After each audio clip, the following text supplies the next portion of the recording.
Welcome to the segment of Soul and Luna Cycles. This is brought to you by BeSimply, and I want to thank you all for being here. Trees, clouds, and the moon. They all have a meaning and they look just like you. Welcome to this Soul Luna Cycle Dharma esoteric contemplation for this moment as we come out of the new moon. And as I mentioned in the new moon segment, if you listened or just looked at the title, this is a moment to reorient yourself. And as we continue to evolve and become aware of what is, we have this opportunity to reorient, and then also to bring ourselves into a layer of giving and receiving and giving that mirrors nature, but also mirrors what's taught when we look to the East in many forms within the Tao, within, Hindu traditions, within Buddhist traditions, and within scientific understanding of electromagnetic fields, within just observing nature, that we have this relationship, and even indigenous culture, we have this relationship between the yin and the yang, the feminine, the masculine. And this is that moment that we're really encouraged, because of the transition we're at, to bring that into harmony for self. And when one does that, it's easier to be of service to the outside world and or show up as your highest and best in your work, in your great work, whether you're a student right now, whether you're a professional, whether you are an elder. We all have something to contribute, and it's best that we continue to work all the way through. And the reason being, and this is something that I've observed with some of the tribal communities that I have gotten to know, is that there is no stop. There's a continuation, like in nature. She just isn't saying, oh, I have to go on vacation. The closest to that vacation is winter, depending on the region on this earth that we get to figure out, okay, this is a time where she needs a rest. And that's the yin, the receiving. And so other than that, we're in this constant dance of receiving and giving, receiving and giving. And what that looks like from a spiritual practice is that there's wisdom there, and then there's compassion. And if we look at just the concept of heaven to earth, above and below, there's this dance between these two electromagnetic fields in and around us. And in Chinese medicine, we'll account for this as, and in Tibetan science, that you have the receiving and your car battery. You receive, and then you put the charge out. It ignites. And so that's your yin and your yang, the receiving and then giving, receiving, then giving. In our culture, in this day and age, people have been programmed and trained to take and then potentially give, and sometimes never even receive. And that creates a huge imbalance in a society, that there's taking, no receiving, and no authentic giving. So as I share this in this moment, is that wisdom within you, that exists within you, is your compass to remind you how to receive. And there's a gentleness to that receiving. It's a level of compassion that happens, because it's kind of like, oh, can I receive this? Can I welcome it in? And for a lot of feminine embodiment, it's very difficult for them to receive in this moment. And I would say for the male embodiment too, but definitely for the feminine, because they have been led by a society that has taught them how to self-sacrifice, to do it all, to be it all, versus being in harmony. And that's what the indigenous cultures so beautifully articulate, because they're agricultural communities and they do all these beautiful things within those cycles. They commune with each other, they support each other, they grow agriculture together, they maintain and retain their rules, and they stay in consistent ceremony throughout the whole annual cycle. And what that might mean to anyone of a faith base, it would be you going to your temple, your synagogue, your church.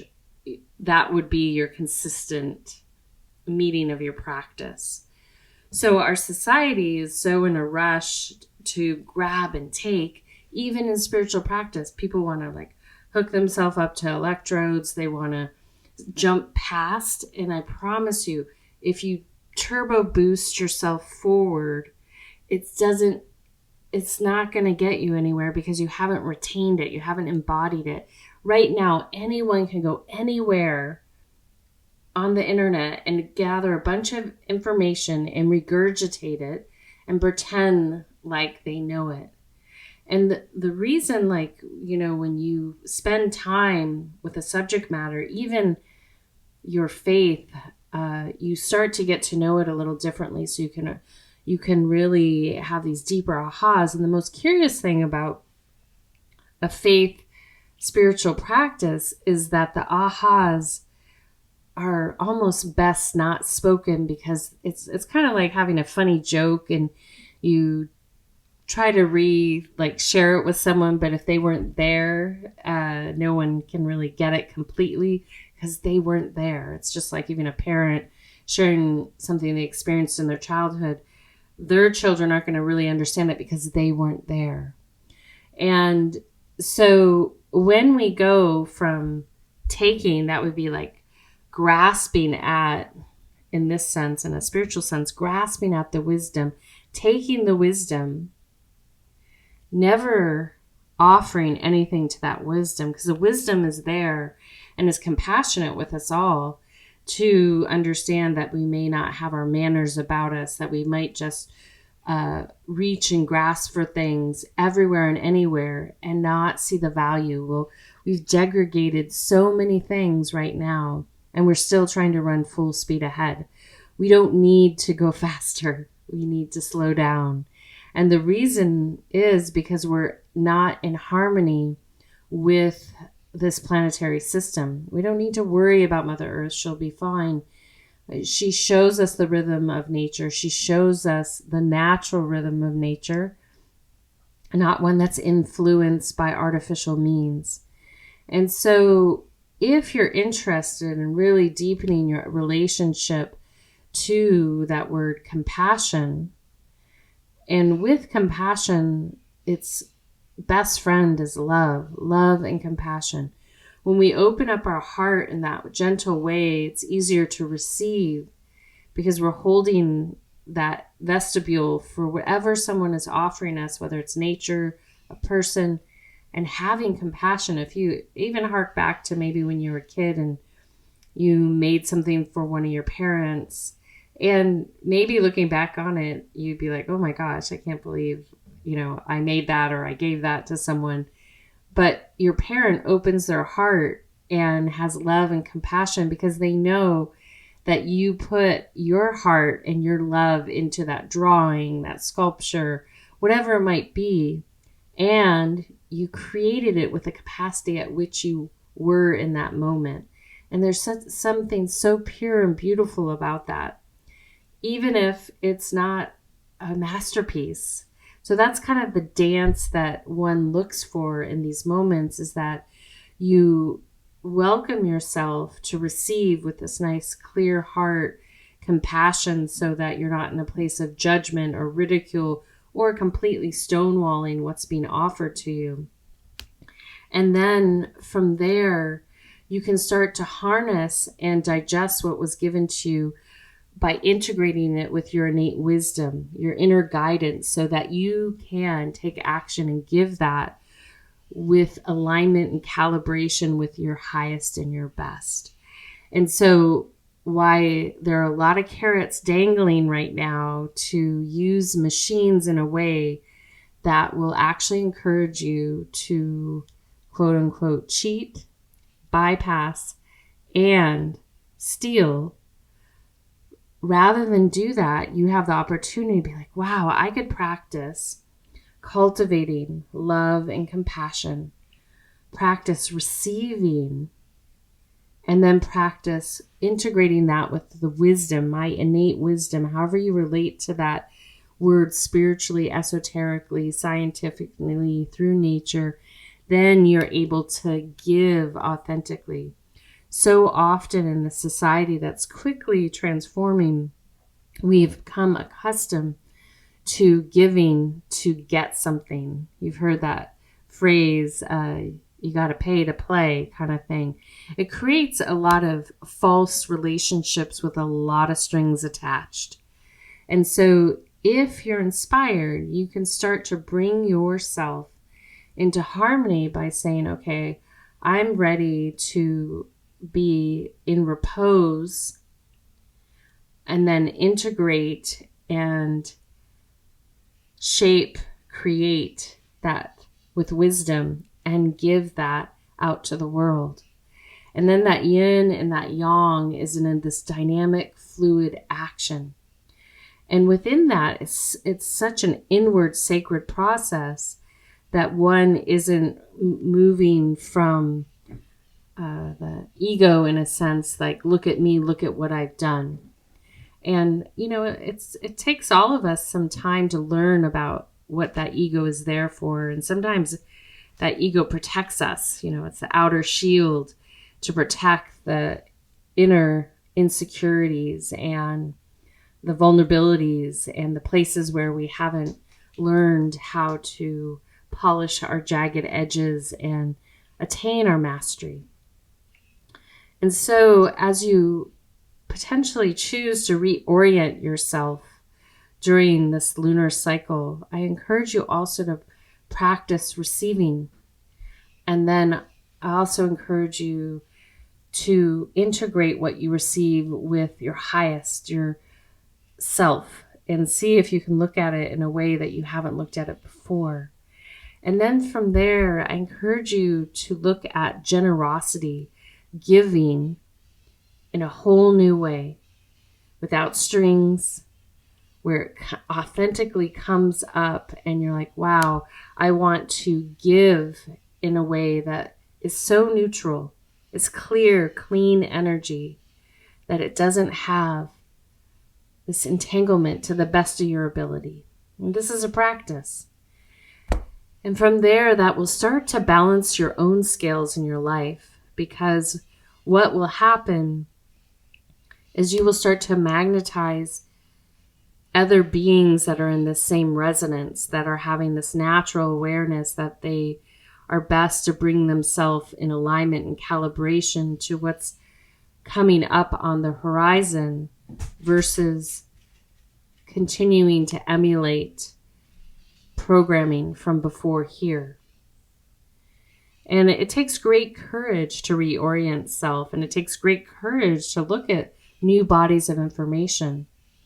And it's not always easy. And to be perfectly honest, sometimes, you know, it sounds, you know, kind of nice to maybe put the head in the sand, especially right now. But I promise you from the depth of my heart that if you take the space to continue to cultivate your inner practice, and for those that have been listening to these segments are already participating in that, and now if you're ready to refine, this is a very important tool I've been teaching for years and years, and it's so going to be so helpful to really understand this mechanism as we go into this new era, because our old patterns are ending collectively as a society, even though there's still a lot of chaos around.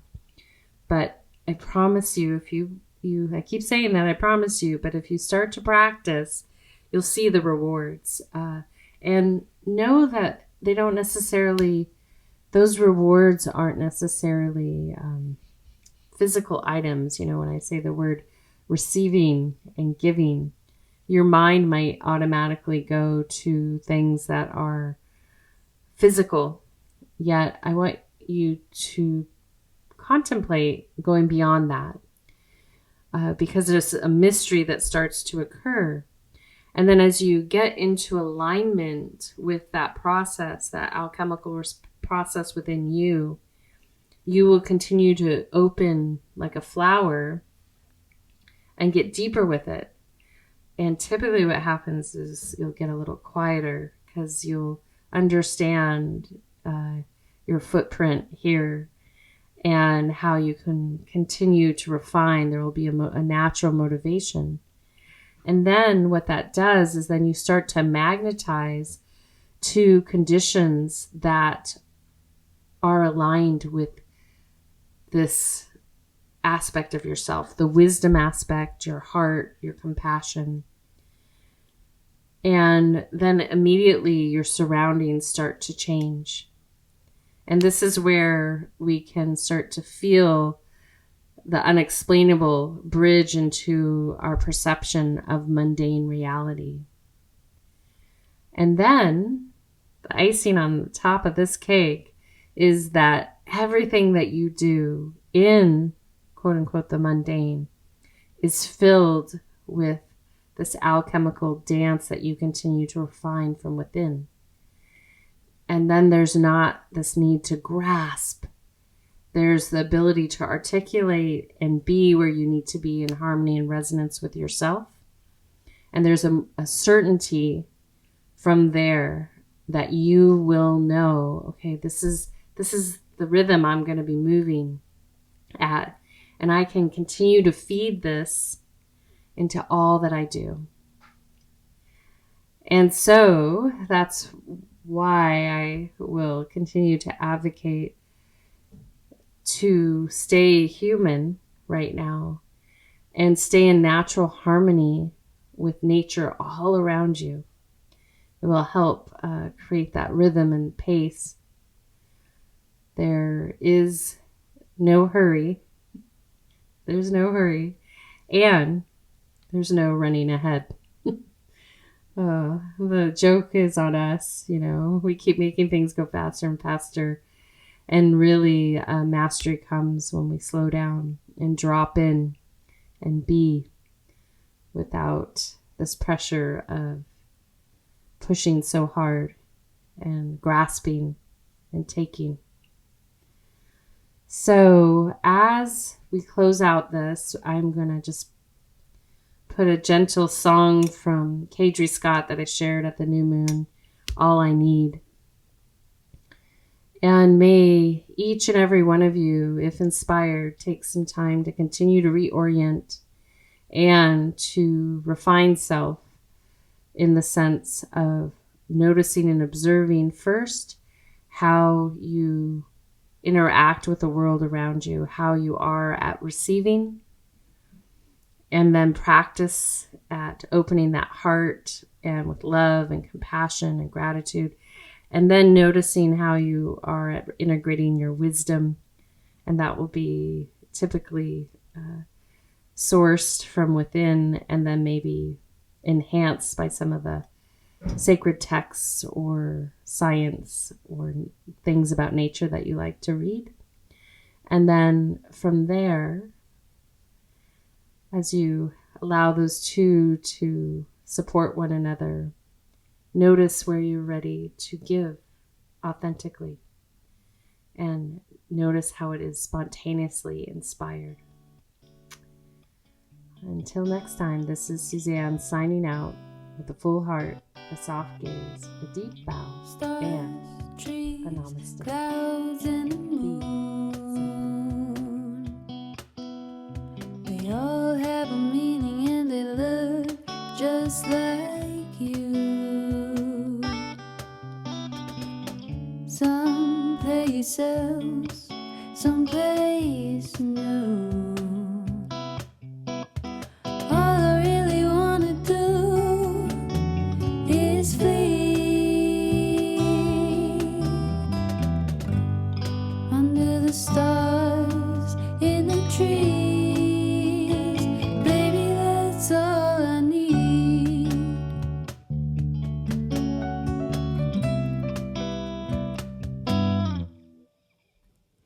Dance where you walk and you feel ecstasy. As long as you are right there next to me. What if I am to find all that I'm looking for in my mind? All I really wanna do is live under the stars, in the trees. Baby, that's all I need.